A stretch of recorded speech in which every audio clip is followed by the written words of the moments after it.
There was a time in the pre-pandemic era when East Asia's dynamic economies had a reliable playbook whenever the U.S. Treasury complained about their soaring trade surpluses and currency undervaluation against the dollar, buy lots of Boeing commercial aircraft. As the U.S. Treasury steps up surveillance of East Asian surpluses and currency valuations, buying Boeing is no longer a credible option given the perilous financial situation of many airlines in the region. As economic conditions begin to recover, the question is whether the Biden administration is prepared to provide some forbearance.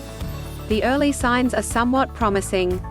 Treasury is working tirelessly to address efforts by foreign economies to artificially manipulate their currency values that put American workers at an unfair disadvantage, Janet Yellen said on April 16 after the release of the U.S. Treasury's semiannual report on macroeconomic and foreign exchange policies of America's major trading partners.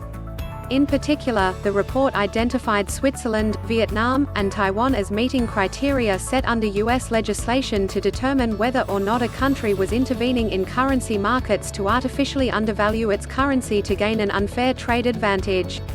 However, in what appears to be a diplomatic compromise, the report noted that there was insufficient evidence to make a finding that Switzerland, Vietnam, and Taiwan were manipulating their exchange rate. To keep the pressure, the Biden administration will now engage in enhanced engagement with the three countries and in good measure also placed 11 other countries on its monitoring list. They include trading heavyweights like China, Germany, Japan, Korea, Ireland, Italy, India, Singapore, Malaysia, Thailand and Mexico. The next report will be published in the fall, and reading the tea leaves in DC gives one the sense that Treasury will continue to fudge the issue. The question is, why focus on alleged currency manipulators when you are unenthusiastic to take policy action? Even on China, where there is widespread consensus in DC about the renminbi's undervaluation, which has been contradicted by the IMF in its own analysis of China's real effective exchange rate (REER), Treasury simply urged Beijing to improve transparency. The release of the Treasury report makes sense in the domestic context, with the administration keen to protect its political flanks by not providing an opening for Republicans to complain about going soft on China.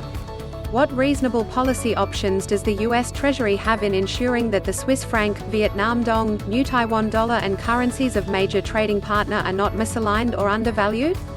The previous administration's preferred approach was imposing trade and financial sanctions, a blunt instrument which inflamed relations and had a questionable impact.